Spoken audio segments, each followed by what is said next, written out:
Welcome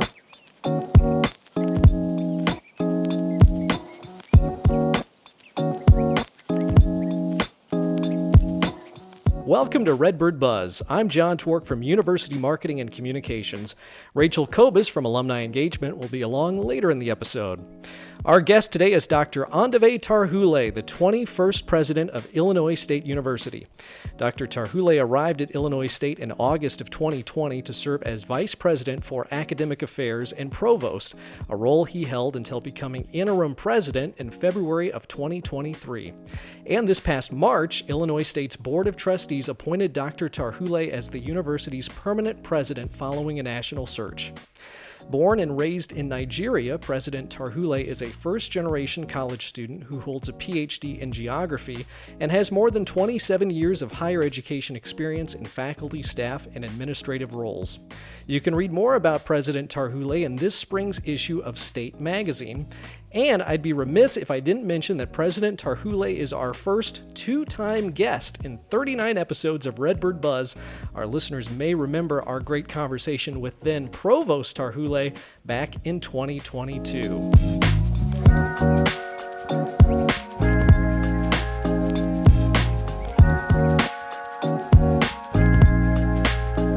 It's our pleasure to welcome back newly appointed President Dr. Aondover Tarhule to Redbird Buzz. What's the word, Redbird? President Tarhule, can you tell us a bit more about yourself and your journey to Illinois State? Thank you so much, John. I'm really excited for this opportunity to chat with you again, as you said. My journey, I think part of it is what you captured in your intro. I was born and raised in Nigeria, studied geography for my first degrees, and then went to Canada for my graduate degrees, a master's in geography and Ph.D. Then I went to the University of Oklahoma, where I was started my academic career there as an assistant professor. After about 17 years, I moved to SUNY Binghamton, the State University of New York in Binghamton, where I was dean of the graduate school and vice provost. So I came here in 2020, as you said, and I've loved every minute of it since then. We've loved having you. Thank you. At the Board of Trustees meeting last month, in which you were appointed president, you recognized several influential people throughout your journey, and one really stood out to me. Your father, who you described as an illiterate peasant farmer in Nigeria who has the prescience to understand the transformative power of education and encouraged and supported his children with every ounce of his will and resources. Tell me more about your father and his influence on you. Yeah. Well, my father is exactly the way I described him in that quote. He never went to school at all, not even one day of formal education. And he was a peasant farmer, by which I mean here, when you think about a farmer, you probably think of someone who has, a huge John Deere and caterpillars and all those things to help in the farming. Well, in Africa, at the rural levels, a lot of farmers don't have any equipment or technology at all. Sometimes I've joked with people by saying, I was my father's John Deere, because anything that had to be done, we did it manually. So he never went to school at all. But for whatever reason, he was a big proponent of education and his children going to school. So I went to school. That's the one thing I remember my father ever being upset about. If you didn't stay focused in school or you didn't get good grades, in almost every other area he let us be. But I also remember very critically, we used to have, I think we still do in Nigeria, a program called the National Youth Service. So when you graduate from college, you have to serve for 1 year in this national program. So at the end of that year, I actually got a job where I was working. And I was very excited by this. And I told my dad, okay, I've got a job here. He and I had never really had any conversations about what I would do after school. So when I got this job, I told him I got this job, and he said, "What do you mean you've got a job?" I said, They're going to pay me to work. He said, no, you got to go to school. Got to go, keep going to school. Yeah. He didn't know what the next level of school was. He knew nothing about masters or PhDs, but he said, you have to keep going to school until there's no more school. That was the best he could understand. And so when I eventually got my PhD at McMaster University, I told him, I think there's no more school. and he was very excited about that. So he passed away in 2014. So if there's any regret at all that I have, if there's anything at all that has dampened my excitement about this opportunity I have here, is that he didn't live long enough to see me get to this level. Mm-hmm. But he played a really critical role. Many of my brothers are educated, but he was the one person each time I went home would sit me down and ask about my research. Huh. Well, I was doing my research at the time in dendrochronology, so using tree rings to reconstruct climate. Uh-huh. There was no way I could describe that to him in my native tongue. Uh-huh. But he would want to know, why are you doing that? Who else is doing that? What are you going to do with that? That level of interest that he showed and how curious he was, nobody else, has shown that. So I truly, sincerely do owe everything I've been able to accomplish to him. And here you are, you've really been in school for 30 years now, right? Literally all my life. All the way to the presidency. That's right. Your academic roots are in geography. What appealed to you about geography? And tell us a little more about your research expertise. So geography never appealed to me. No, seriously. When I left high school, my interest was biochemistry. Uh-huh. That's what I wanted to study. Well, my father wanted me to read medicine. And so I described my father. The relationship wasn't always as idyllic as it sounded. We had, like any relationship, we had our struggles. And maybe one of the biggest was what he wanted me to become. Mm-hmm. He wanted me to be a medical doctor. Well, in the Nigerian system, similar to the British and European systems, you can go to medical school from high school. Mm. So that's what he wanted me to do. I wanted to read biochemistry, and he wouldn't pay. He said, I'm not going to pay for you to read. In part, I think he had no idea what biochemistry was. Mm-hmm. He knew what a doctor was, and so that's what he wanted me to do. My older brother was already reading law at the time. So he and I didn't want to read medicine. I had no interest in medicine. I was never going to read medicine. And so he and I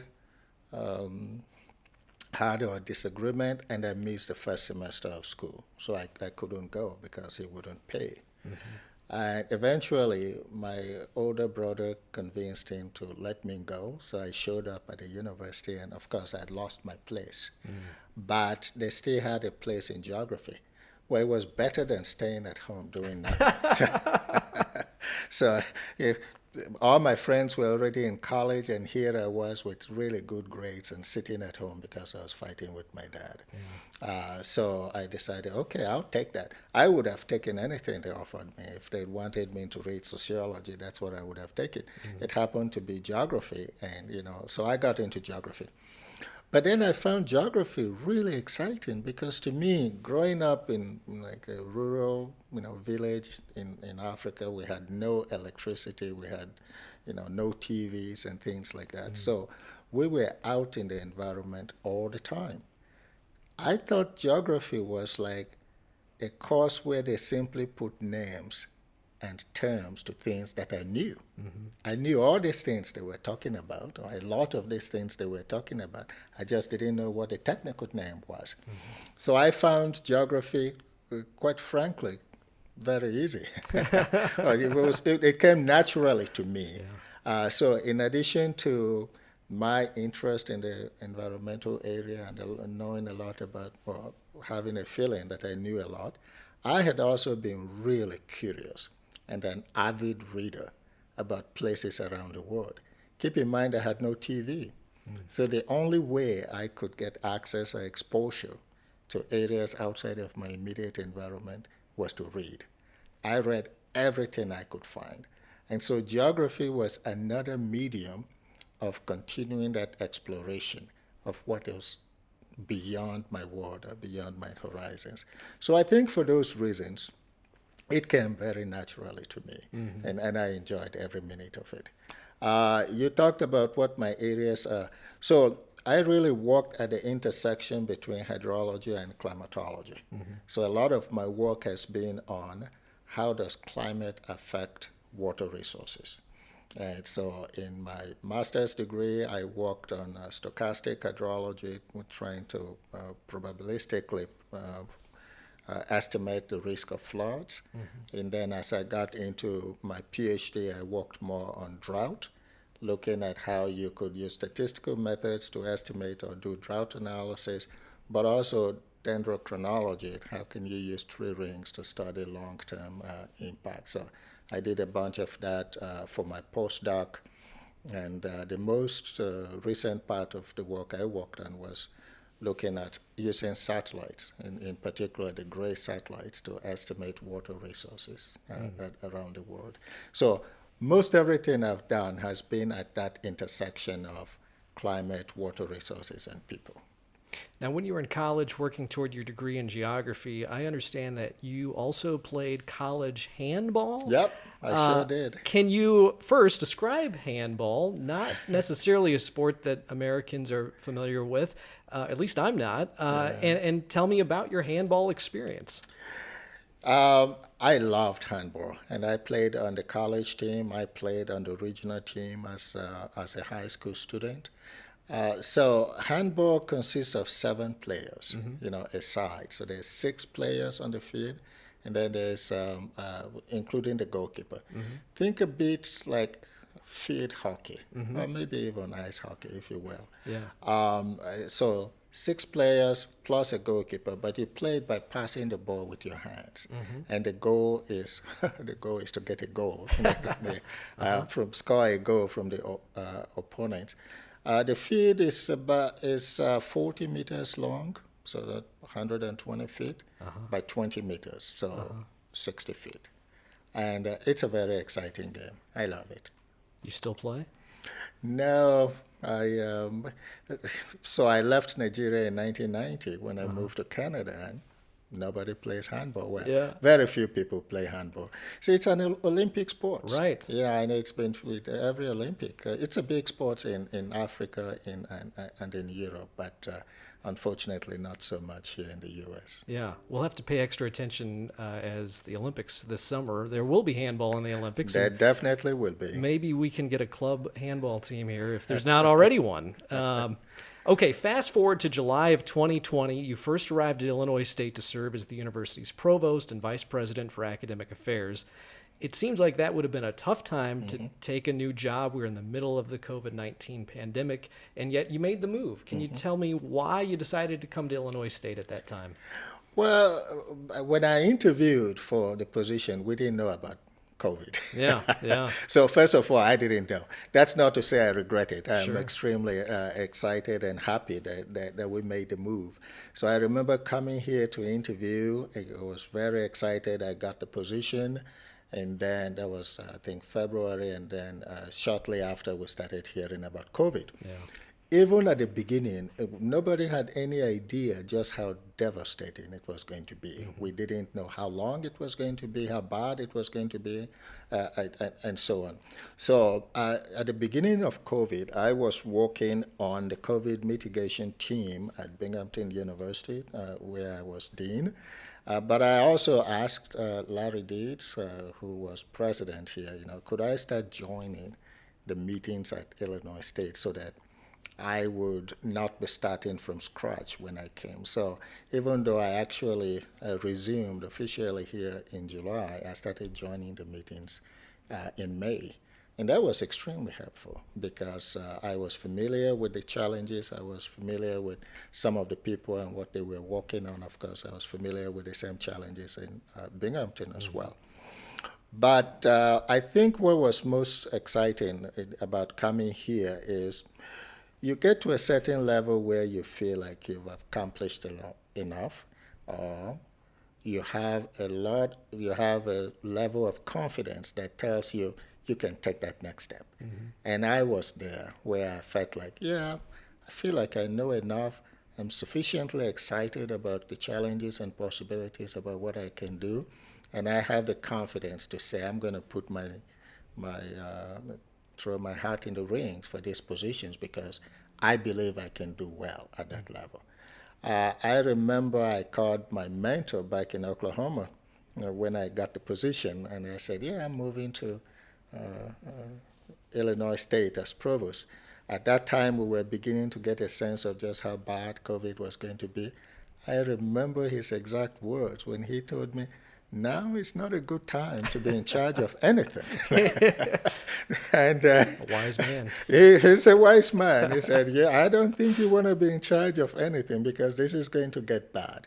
Yeah. Boy, was he ever right. Yeah. But I came, and I think Illinois State had just a first-class group of people working on COVID mitigation, and it was exciting to, well, nothing about COVID was exciting, but Sure. relatively easy to walk in, join the flow and the group and the conversations and the planning, and massively, I think we came out of that as well as anyone could have hoped for. Fast forward to 2023, you were appointed interim president and then permanent president just this past March. Why did you decide to take on this massive leadership responsibility here at Illinois State? It's a good question. So, similar to my response on the previous question, there are times when you feel like I can do this. Now, when I came here, my goal had always been to be provost. So I never thought about becoming president. I wasn't trying to be president.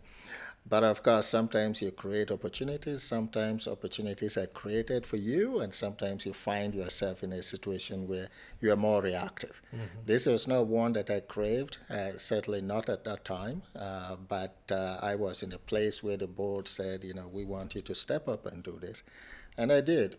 And I spent much of that first year just doing the analysis. I think I believe one of my strengths as an administrator is strategic planning, strategic thinking. That's what I love to do. Set the big challenge and figure out how we're going to accomplish it. That's what gets me excited. And so in the interim role, I did a lot of research. I did a lot of analysis about our processes, the challenges that not just Illinois State but higher ed was facing, and what it would take to overcome those challenges. And so you develop a lot of ideas and concepts and think, we could do this. I'd like to try that, and this is what would happen if we did that. And so I became extremely more and more excited about what was possible. Given the very strong foundation that we have here at the university, I could think about what we could do to leverage that foundation and where it might take us. And I got more excited as I thought about it. And naturally, I asked myself, could I do this? And I became really comfortable in feeling that I could do it. So from that point on, getting to interim president, that was unplanned. But going from interim to permanent and actually wanting to compete and interview for that position, that was almost a logical extension that came out of my level of comfort and confidence and the knowledge that I had gained, and also thinking about what was possible given the information that I knew and the circumstances that the university was in. Can you elaborate on some of the challenges and also opportunities that are facing higher education and Illinois State? Boy, I don't know how long you have for this interview, but the challenges are many in higher ed, and none of this is unique to Illinois State. But in no particular order, cost. Cost has really gone up, so we're thinking about how do we make school more affordable. Accessibility.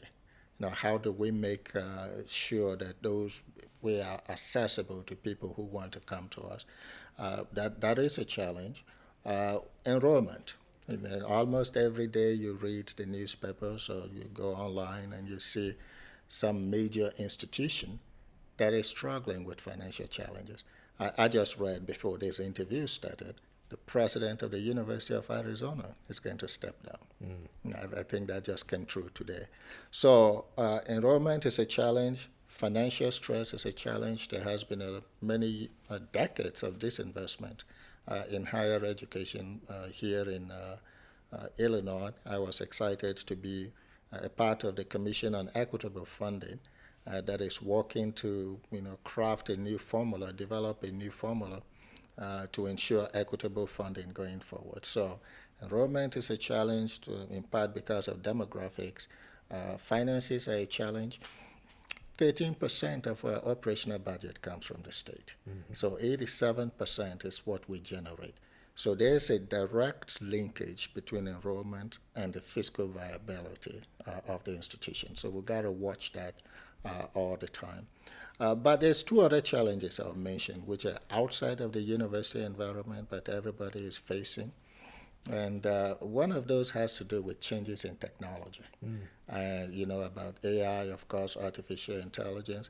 These are very disruptive technologies that we all have to figure out.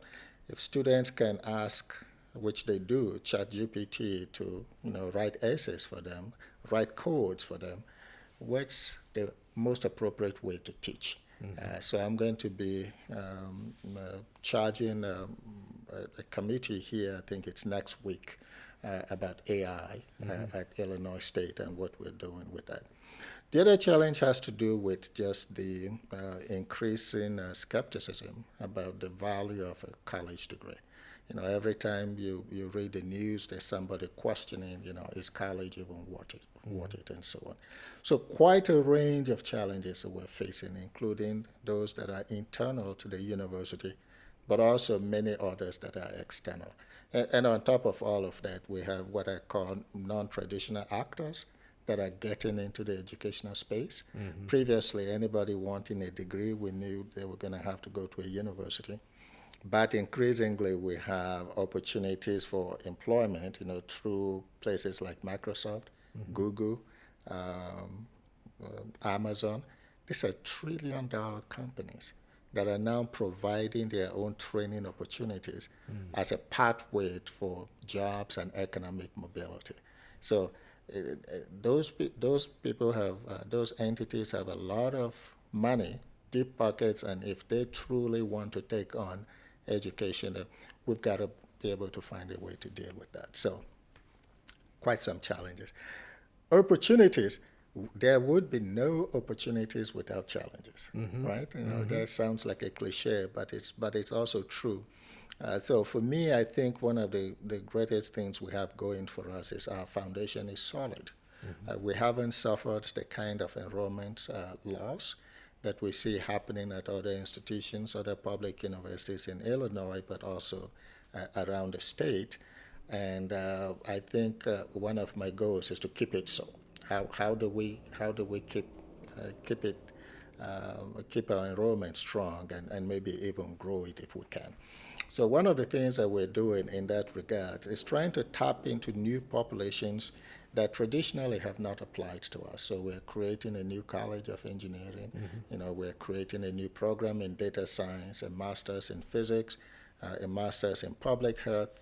We're turning the program in creative technologies into a school of creative technologies. We're doing all of that not just for enrollment. It helps with enrollment.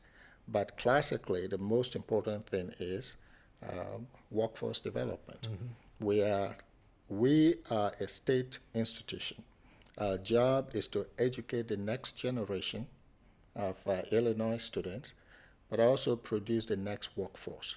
So one of the things that we have to be very thoughtful, we are very thoughtful and intentional about, is identifying where the needs are in the workforce, where the opportunities are and what the demands are, and to fulfill those demands. That's what we've always done as an institution. We started out as a teacher training school because that's what was important at the time.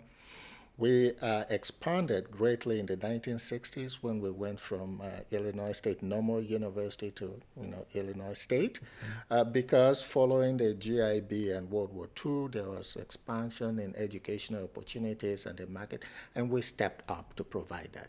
So this is a logical extension of we're a state university that has to think about the needs of the state, including employers and students, and to meet those needs. And so therein lies the opportunity of making sure that we provide those needs. You have opportunities abounding, but as you think about your presidency, you're only a month in, but I also have to think about our tagline here at Illinois State, which is create your legacy. Mm-hmm. Maybe it's too early to start thinking about what your legacy will be, but I'm curious, as the 21st president of Illinois State University, what type of legacy do you hope to create and leave here at Illinois State? You know, as an institution, I think one of our brand is the fact that we are a student-focused institution. Mm-hmm. I would like to be able to significantly elevate our metrics in student success. Not just because I want to leave a legacy, but because I think that's what we're here to do. So I am really proud of the retention rates and graduation rates that we have. Our retention rate at 81%. Graduation rate at 67%. Those are numbers that are way above the national averages that I'm really proud of. But I also think about the flip side of that, which is the number of students that we lose every year. We bring in about 4,000 students a year. So if we at 81% retention, it means we're losing almost 800 students a year. At 67% graduation rate, it means almost a third of our students have not received a degree after 6 years. I think we have an opportunity to do something about those numbers. Mm-hmm. So if at the end of my presidency we're able to move those numbers significantly, so that we're losing fewer students, so that we're graduating more students and graduating them on time, I would be extremely excited. Another area that I would really like to influence is diversity and a sense of belonging. Mm-hmm. Our diversity numbers are really good in terms of students, and I hope we will continue to work to improve those numbers. But the outcomes for some demographics the outcomes are uneven amongst different demographics. Mm-hmm. So I'd like to make sure that students who come here, everybody who comes here, gets about the same outcome out of their Illinois State experience. So that means increasing the outcomes metrics for those who have traditionally not achieved the same levels of outcomes. And that's exciting to work on. Our faculty and staff diversity are also lower than they should be. Mm-hmm. So that's an opportunity to work on. And finally, the last area that I really would like is to increase our national prestige and visibility. We are Illinois State University. It'd be really exciting if we were spoken about in the same way as Michigan State, mm-hmm. as Penn State, as Louisiana State. We need to be a national brand. We need to have a much more national visibility and prestige and brand. So if I can be the person, even if I don't accomplish it, but who set the university on a path to getting out of its shell and thinking of itself more as a national university and not just a regional university, I think that would be amazing. We're speaking today with Dr. Aondover Tarhule, the 21st president of Illinois State University. After this break, my colleague Rachel Kobus will join President Tarhule to pose some questions from our alumni audience. You're listening to Redbird Buzz.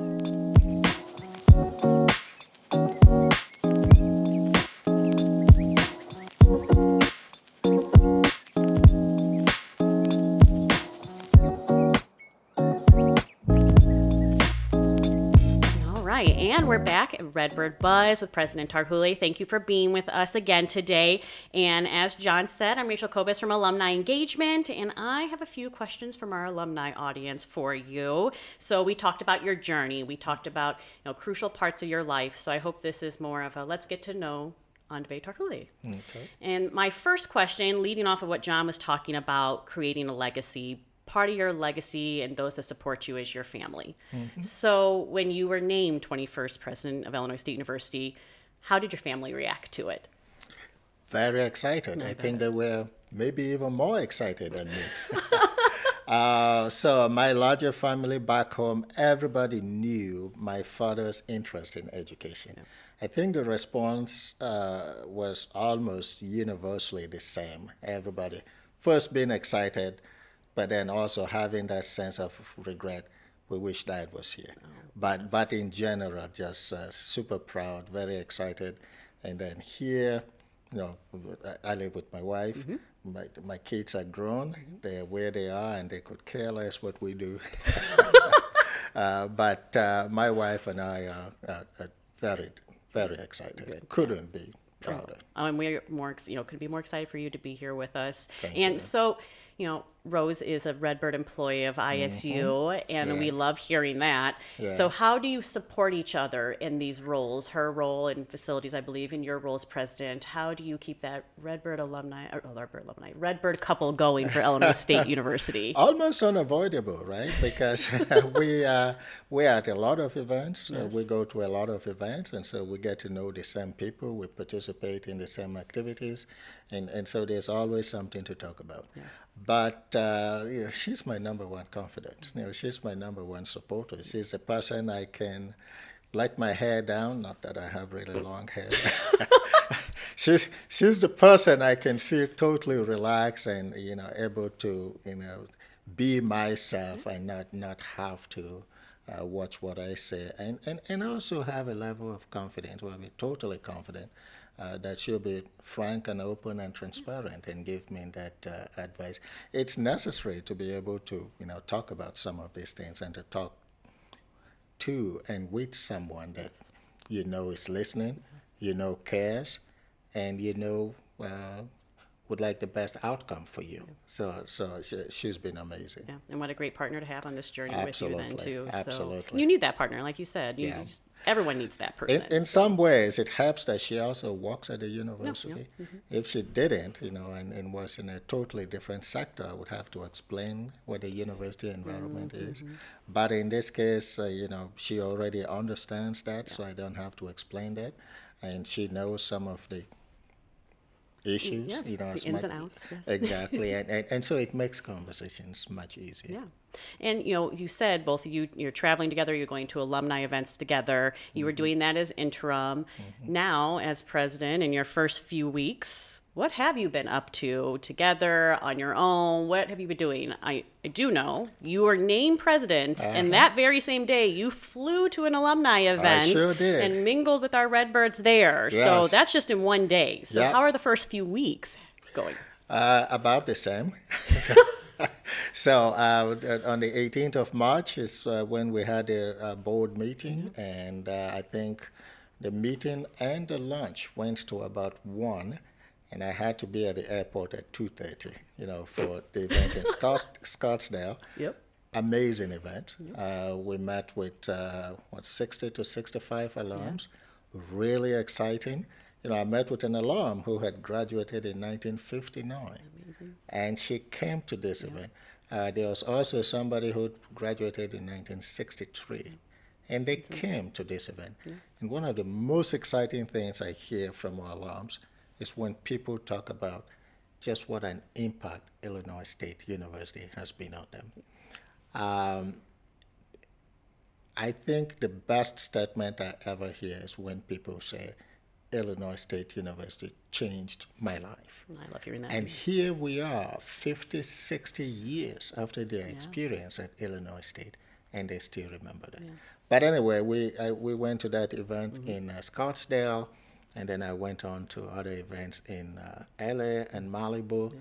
Came back here for 2 days. Then I went to Boston for an AGB, Association of Governing Board in Boston.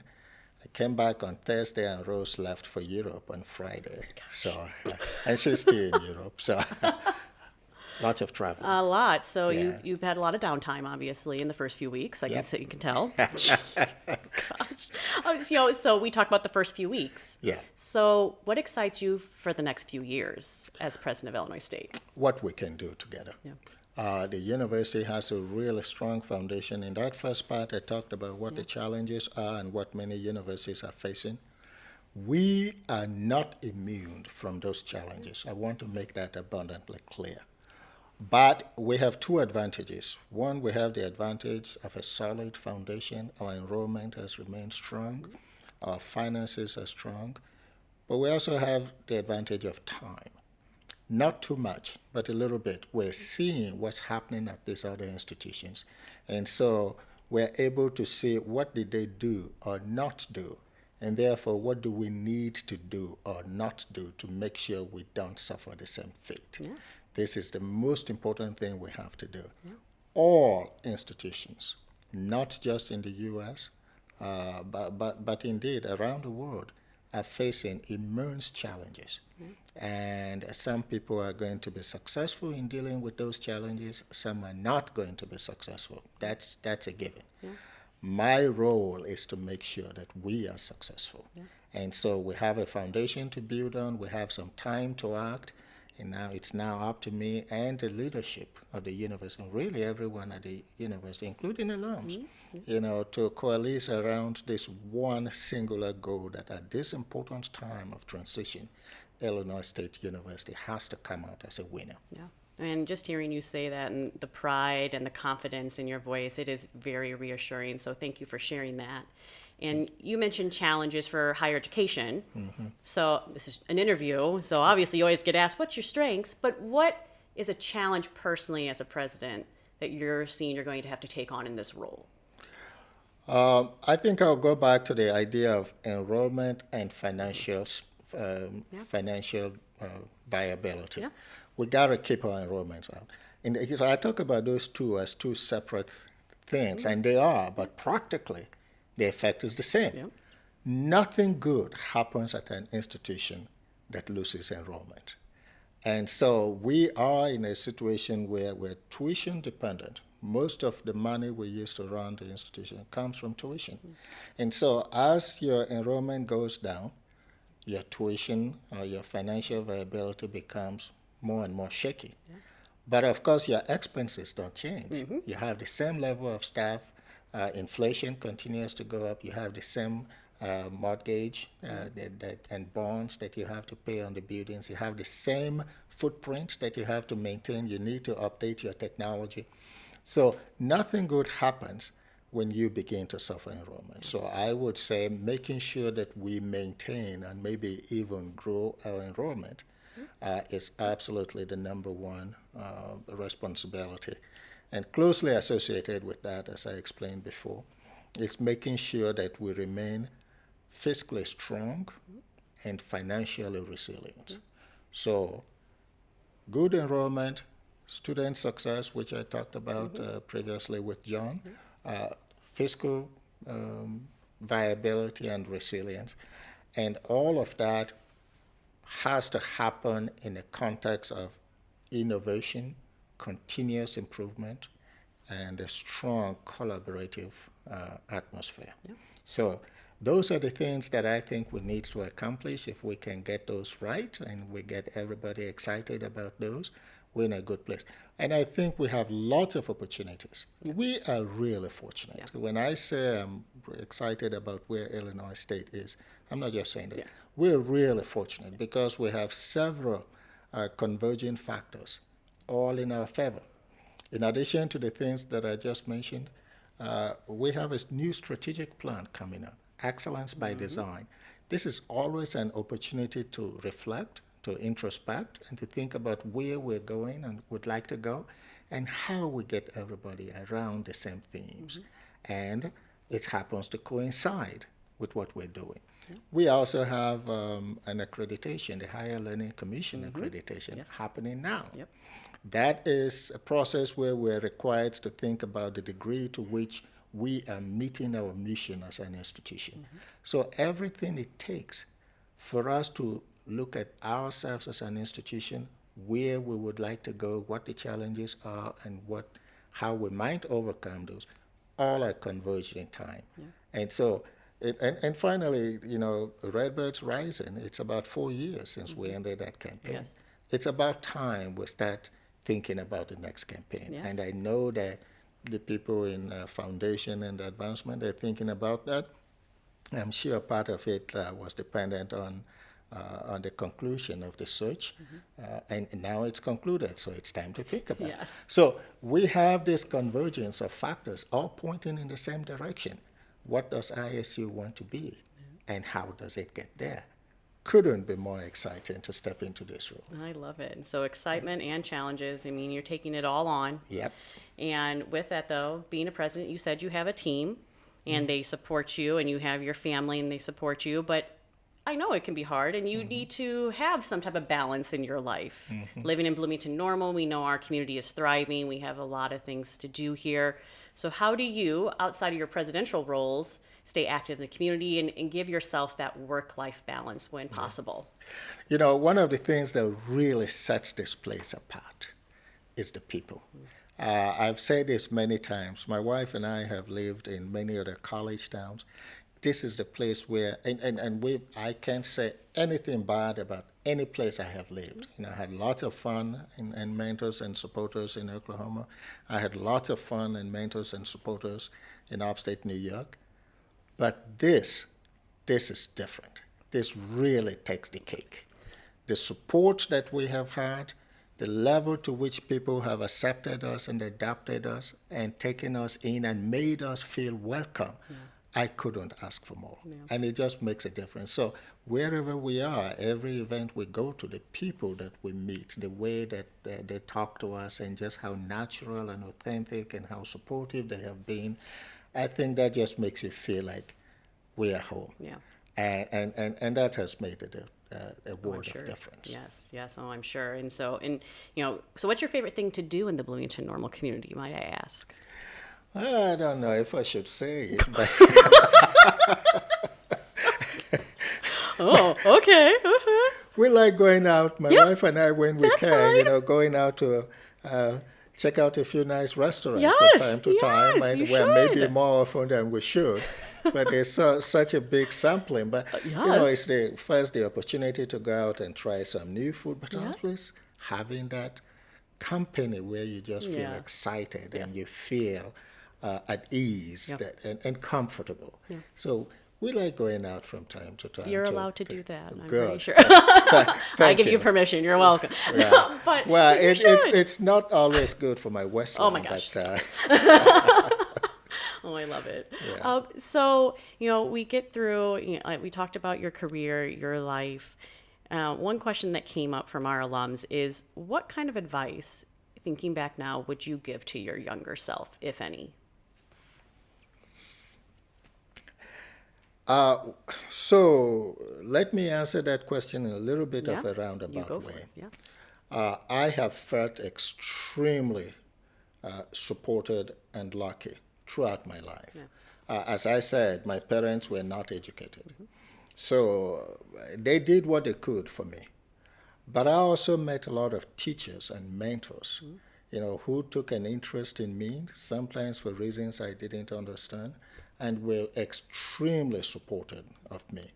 So I think as I look back, I would say the value of hard work, integrity, and being reliable, and really try not to disappoint your mentors and the people who've supported you. I feel very fortunate that I was able to have that relationship with my mentors, and I always felt I wanted to measure up to them. And so if I could go back, of course, at the time, I didn't know where all of this was headed. Obvious, yes. Yeah, if I could go back with the advantage of what I've learned and what I know since, I don't know what would happen if I did even more of that than I did. Yes. But Yeah. I'm extremely fortunate, and I feel very blessed indeed for the people throughout various parts of my lives. And these are different people who took an interest in me and supported me. And whether I knew it at the time, I feel blessed and fortunate that I didn't disappoint them, at least not too badly, Yep. to where they got disappointed and wanted to give up, and because then I wouldn't be where I am. So I think that's what I would tell myself. Right. I love to hear it. And, I think that's a good reminder to all of our alumni listening to the importance of being mentors, to coming back and talking to our students and giving yourself, because how important it is for mentors to keep people growing and supporting them too. Like you said, your mentors have given you the rise that you need to become who you are. So 100%. it's very important. 100%. The impact that people can have on students, especially young people, it's almost immeasurable. Young people, we have to remember 17, 18, 19-year-olds, they're part of what they don't know is questioning themselves. Yes. A lot of self-doubt, a lot of uncertainty about what they want to do, a lot of lack of self-esteem in some cases. And so having someone to help paint or point the way in a non-judgmental manner, someone they know is genuinely interested in their success, makes a world of difference. Yeah. So I would absolutely advise and encourage, alums who can and who have the means to do so, to get in touch with our students. You become the mirror that the students can see themselves in you, and that's something that priceless. It's really priceless. Yes, what a great quote. You become the mirror. I love it. So a little bit of a lightning round for you. I have just a couple fun questions and then a really good question at the end. Okay. So in our spring issue of the magazine, there's a little get to know you section. So when the state magazine comes out, you'll get to learn a little more about President Tarhule. And so I got to see a little glimpse of it. Okay. And so my first question is to you is your hobbies. You enjoy smoking meat on some of that free time that you have. So what is that a good, does that ease and just give you that relaxation that you need? It's just a very unique hobby I feel some people have. So I had to bring it up for those that may not read the magazine. So I chuckled just like you are right now. So is that just something you just happened upon or something you've been doing your whole life? Not my whole life, but I've been doing it. I think it began when my wife bought me a smoker. Okay, good job, Rose. Yeah. So I thought there was a lesson in there. But actually, she bought it because we were watching meat smoking shows on TV. This is back in Oklahoma. Okay. And she could see I enjoyed watching it. Yep. And so she bought me one, and I tried it. I don't know if she was being honest or not, but she liked it. That was a big encouragement to me, to do more. So Hey, you have to start somewhere, so there you go. But I also like experimenting. Okay, I like doing things differently, and I like trying some things. And so I took to it, and What a good hobby to have. have loved it ever since. Yes, I love it. Yeah. Well, and another one of your hobbies, you say you like to travel. Do you want to share what's been one of your most memorable travel experiences or favorite places to travel? So here's the thing. We never travel to the same place twice. Oh. Maybe because I'm a geographer, I know there are families and people who go to the same Yeah. place every year. I get And there's nothing wrong No. with that. But for me, there's just so much of the world to see. you're right. So I like to go to a new place Okay. so it doesn't matter how much fun I've had in a place. I'm not likely going to go back to it. I'm going to go elsewhere. I like it. Yeah, so we always go to a new place, and I've always liked every place we've been to. No, I love it. So really, you are the explorer of Illinois State. As and much I like as it. I can. All I will right. go to a new place every Okay. year. Yeah. How about favorite book? What would be a book recommendation? Something you're reading right now that you think is inspiring, people should pick up? Yeah. Well, I'm reading a book now called Leadership Matters.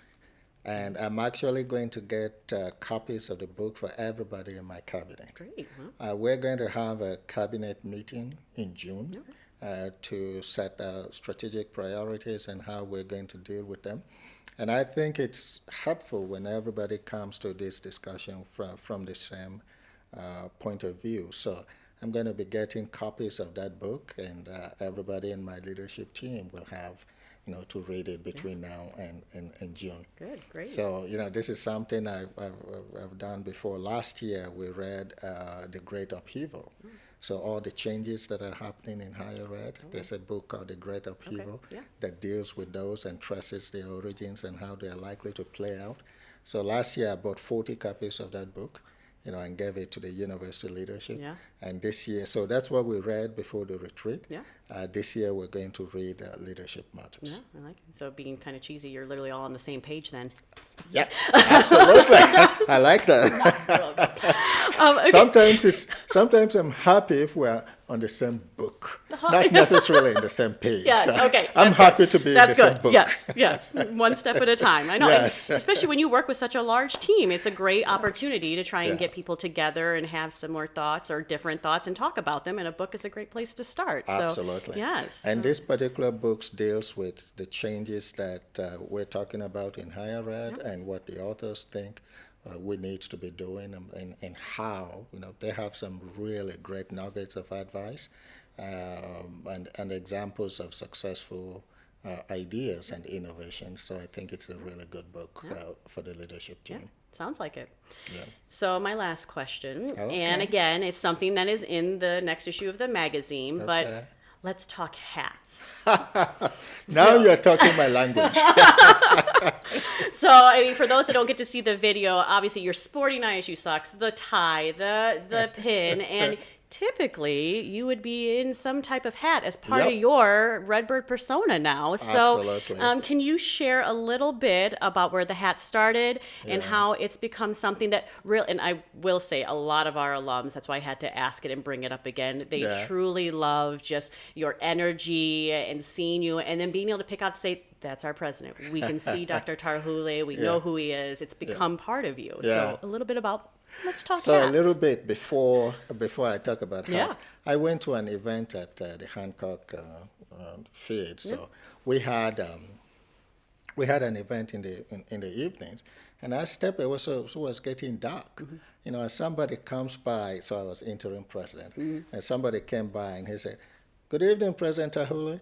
And, I could barely see this person, but they greeted me. So I caught up to him and I said, "How did you recognize me so quickly?" He goes, "I didn't recognize you. I recognized the heart." So, See? That's what I'm saying. but I didn't always wear hats, actually. We have a partnership with a university in Panama, Quality Leadership University. So Oscar de Leon is the proprietor of that institution. And as he came up here and he gave me a Panama hat, I tried it on and, I like it. And lots of people seems to like it. People commented on this. And so then I thought, that's a good thing. So I got another hat and I tried it. And then winter came and I realized my Panama hat didn't work so well in winter. That makes sense. So I bought a different one for the winter. And then spring came, and I realized, hey, I've been wearing this winter hat long enough. And so that's where it started, and that's how it grew. Now I have about a dozen. I think it's actually exactly 12 in the back of my car. Perfect place for them. So sometimes I wear it based on my attire, try to coordinate if I can, and sometimes it's based on the weather. Yeah. In summer I go with the white ones, in spring I go with the light colored ones, in winter I go with the dark colored ones. But I got an alum, Joe Tuckington is his name. I hope he doesn't mind my mentioning him. Joe saw me with all my hats and all these pictures, and he goes, "Why don't you have a red one?" So he bought me 2 red ones. Not one, two. Well, so I have 2 red hats that I wear sometimes. Okay. Joe would like me to wear them all the time, but there's the story of the hats. Yes, I love it. And you are a I'm man. very grateful Yes, to Joe, yes. and I'm very thankful. You and has to match your, appreciative, like you said, your outfit, your person, how you're feeling, your practicalities. So don't worry, we can add more hats too. So I mean, you saying this, people are going to start buying hats now. So you better watch out. Your car's going to need like its own extra trunk space. That'll be fine. It's a big car. It can take a lot of All right, hats. everyone note. Oh, well, thank you so much, President Tarhule, for sitting down with Redbird Buzz Day. We truly appreciate it, and we're excited to hopefully talk to you again and see what's to come for Illinois State University. Thank you, Rachel. I enjoyed the conversation very Yes, much. thank you. Thank you.